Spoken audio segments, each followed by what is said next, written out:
Assalamualaikum warahmatullahi wabarakatuh. Kembali lagi bersama saya Suharni B1906018. Baiklah, di sini kita akan membahas tentang upaya promotif dan preventif infeksi menular seksual pada bayi baru lahir. Terlebih dahulu yang harus kita ketahui apa itu IMS. Infeksi menular seksual atau biasa disingkat dengan IMS adalah infeksi yang bisa menular dari seseorang ke orang lain dengan perantara hubungan seksual.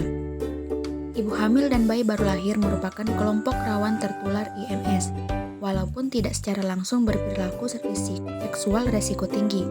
Penularan kepada ibu rumah tangga pada umumnya terjadi melalui hubungan seksual dengan suami yang berperilaku seksual beresiko tinggi.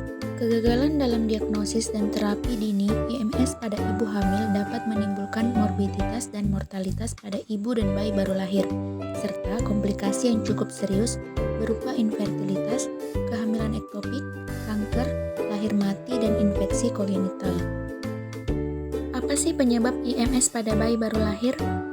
Sesuai namanya, penyakit infeksi menular seksual menyebar melalui hubungan intim, baik secara vaginal, anal, maupun oral. Namun, IMS tidak hanya dapat tertular melalui hubungan intim, namun dapat tertular melalui cairan tubuh, melalui transfusi darah, penggunaan jarum suntik secara bersamaan. Penularan infeksi menular seksual juga dapat terjadi dari ibu hamil ke janin, baik melalui proses persalinan atau saat bayi berada dalam kandungan. Apa saja sih jenis IMS pada bayi baru lahir?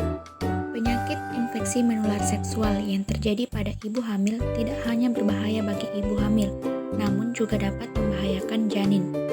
PMS atau penyakit menular seksual dapat menyebabkan janin tidak berkembang, lahir cacat, gugur, atau lahir prematur. Jenis IMS pada bayi baru lahir: HIV/AIDS, chlamydia, sifilis, gonore, herpes genital. Apa aja sih gejala IMS?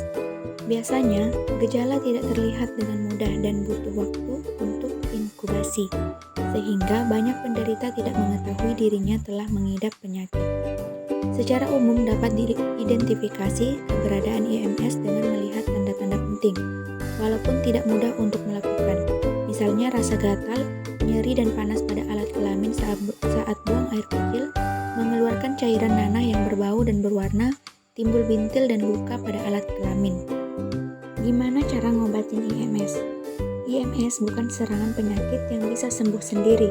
Bila telat diobati, maka akan menyebabkan gejala yang lebih parah dan penyakit semakin sulit untuk diobati, terutama mengakibatkan alat reproduksi rusak hingga kemandulan.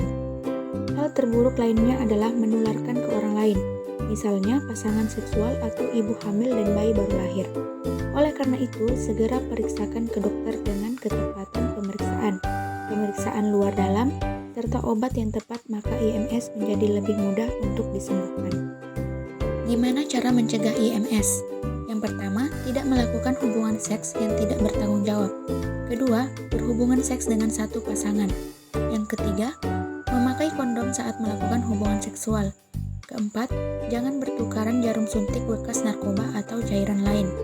Kelima, jangan memberi ASI secara langsung ke bayi jika ada luka pada puting atau sekitaran payudara. Peran bidan dalam promotif dan preventif IMS pada bayi baru lahir. Bidan berperan sebagai pendamping selama siklus kehidupan perempuan. Bidan berperan untuk memberikan KIE pada masa sebelum prakonsepsi mengenai bahaya dan pencegahan IMS. Menyediakan layanan screening untuk mendeteksi dini adanya PMS pada ibu hamil sangat penting. Ya, baiklah, itu saja yang bisa saya jelaskan. Terima kasih. Assalamualaikum warahmatullahi wabarakatuh.